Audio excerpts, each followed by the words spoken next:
Hello and welcome to another edition of Just Saying with your guy L Breeze, where we like to bring a unique perspective, mainly my perspective, on the hot topics of sports and entertainment with a key emphasis on sports. And we're going to keep running to the well this week once again with the NFL playoffs. You know it. This week we got Championship Sunday where we got the final four teams that are going to battle it out to try to make it to another step closer, actually to the next step, to the big game, to the big show, to the Super Bowl. But in order for those four teams that are going to face off this week, they had to get through last weekend, which was the Divisional round playoffs. That's right, 4 teams advanced, 4 teams took the pudding pops and the quaaludes and went night-night.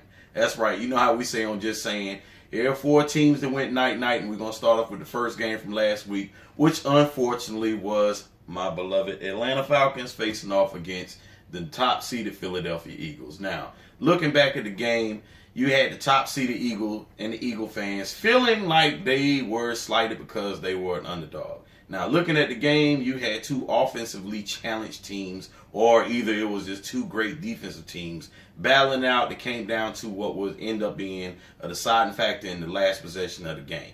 Now, looking back at it, the Atlanta Falcons actually had an opportunity, first and goal with 1 minute left, 2 timeouts to put the ball in the end zone to possibly win the game, the deciding factor of the game. They didn't get it done. They ran 4 plays in a row that could not get them in the end zone. Now, Falcon fans, I'm one of them. Everybody's screaming for Steve Sarkisian. Now, I don't like the play calling that he did, but at the same time, we had to look at the bigger picture. It's time to start looking at the bigger picture, which is Dan Quinn. Dan Quinn, you're the head coach. All those plays and all the calls go through your headset. You had to, at some point, realize, you know what, guys? What running play are we going to run in these first 2 plays at least to try to get the ball in the end zone? But you didn't do it. You called some whack plays. We didn't get in the end zone. And for that reason, and for that reason only, the Atlanta Falcon fans, myself, and the Atlanta Falcons, you're gone night-night. Now, second game up was the Tennessee How Did I Get Here Titans traveling up to the Evil Empire to face off against the top-seeded New England Patriots. It was a lopsided game, folks. What it was, 35-14. Lopsided game. Wasn't even close. Tennessee didn't have a chance. 2 days later, you fire your coach. You're back to square one. New England's back to where they've normally been in the last couple of years. We're 1 step closer going back to the Super Bowl. People, you say what you want about Tom Brady and Belichick. Somehow, some way, they always find a way to get it done. So for that reason only, Tennessee Titans, you're happy to make it. You made it there. But guess what? You're gone night-night. Now, Sunday was awesome. Sunday was a little crazy. In that first game, you had Saxonville, the Saxonville Jaguars, taking their bag of tricks up to the Steel City, facing off against the Pittsburgh Steelers. Now, Pittsburgh, number 2 seed, Big Ben, Antonio Brown, Le'Veon Bell. You had it going on, at least you thought you did.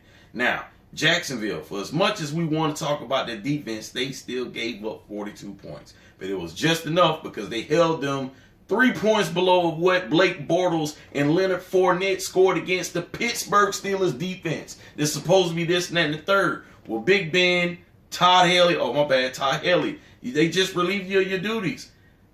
I don't think it's your fault. You might want to question the defense. You gave up 45 points, Mike Tomlin. Somebody needs to start looking at you and the rest of your cronies. But for now, Pittsburgh Steelers fans, take your yellow towels and wave them goodbye because you're gone night-night. Last game of the evening on that Sunday was the Minnesota Vikings facing off against Drew Brees and New Orleans Saints. For a while, it looked like New Orleans was on their way to the NFC Championship game, baby. Boy, it looked like they had it sold up. But until the last play, oh, Marcus Williams. Oh, the pass went deep. It went to my guy, Stephon Diggs. Went deep. Marcus Williams. You make the tackle, baby. Keep him in bounds. Game over. But you closed your eyes, you ducked your head, and you just fell forward. Missing Stephon Diggs totally. He skates away, runs down the field, end zone, game over. And guess what, New Orleans fans? Who that gone night-night? That's right. That set up the whole picture for this week's Championship Sunday. So you look back at it, now in the NFC, you got the Minnesota Vikings going to the top seeded Philadelphia Eagles, which should be a good game. It's going to be cold weather going on. You got two kind of no-name quarterbacks, backup quarterbacks, naturally, in Case Keenum for the Vikings and Nick Foles for the Eagles, facing off against one another. I think that the Minnesota Vikings are a top-notch team, even with Case Keenum. They go into Philly and get it done, and I think they walk away with a victory, 28-17 this Sunday, heading to the Super Bowl. Minnesota will be the first team in NFL history to host their own Super Bowl game and be playing in it. And in the second game and the next game after that, you actually got the Saxonville Jaguars going up to the evil empire of the New England Patriots. Now, everybody that hates on New England, I know what you're thinking. I know what you're thinking. Not again. Brady, Belichick, they got to go down. Everybody that is not a New England fan wants the Patriots to lose. Well, I don't like the Patriots, but I'm a realist. You cannot honestly tell me that Blake Bortles and that offense is going to go up there and outsmart Bill Belichick and the New England Patriots defense. Now, I know Jacksonville's defense is stingy. They do what they do, but at the same time, they gave up 42 points against Pittsburgh. And Pittsburgh can be high-powered offense. And you might say that they're not as high-powered as Pittsburgh, but for some reason, Brady and New England figures out a way to get it done almost every time. Every time.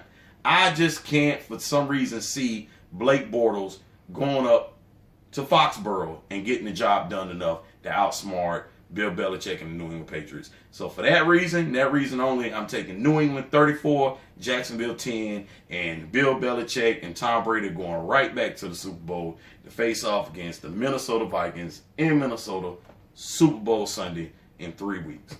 That's it for the NFL, guys. It's been a heck of a playoffs. It's going to be an interesting championship Sunday. It's going to be crazy. Now, in a minute, guys, we're going to come up on this NBA season. A lot of y'all don't watch the NBA until playoffs.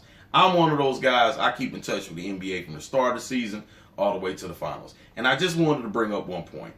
If any of you guys were watching, you should have been heard by now what went down this past Monday between the Houston Rockets and the Los Angeles Clippers, with the little fiasco with Blake Griffin, Trevor Ariza, and all of those guys, Chris Paul getting the little skirmishes on the court, and the fiasco that supposedly happened in the tunnel or in the locker rooms and all that. I want to say one thing. How all of this going to happen between all these NBA games, and that wasn't even the only one game. You had the Toronto Raptors against the Philadelphia 76ers with Ben Simmons and Kyle Lowry told each other to meet me in the tunnel.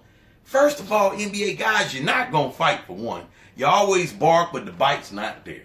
You all work about $100 and something millions of dollars or whatever. You're making money, you're not going to scrap. You just want to look tough and begging somebody to hold you back. And then for all things, the irony of it is that you had all these different fights going on Monday on Martin Luther King Day.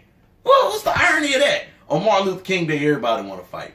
NBA guys, cut it out. Cut it out. You're not going to do anything. Stick to just playing basketball, making the fans happy, crossing over, shooting threes, and doing dunks, and do what you do. Anyway, guys, it's been fun. Hope you enjoyed this episode of Just Saying with your guy, L Breeze.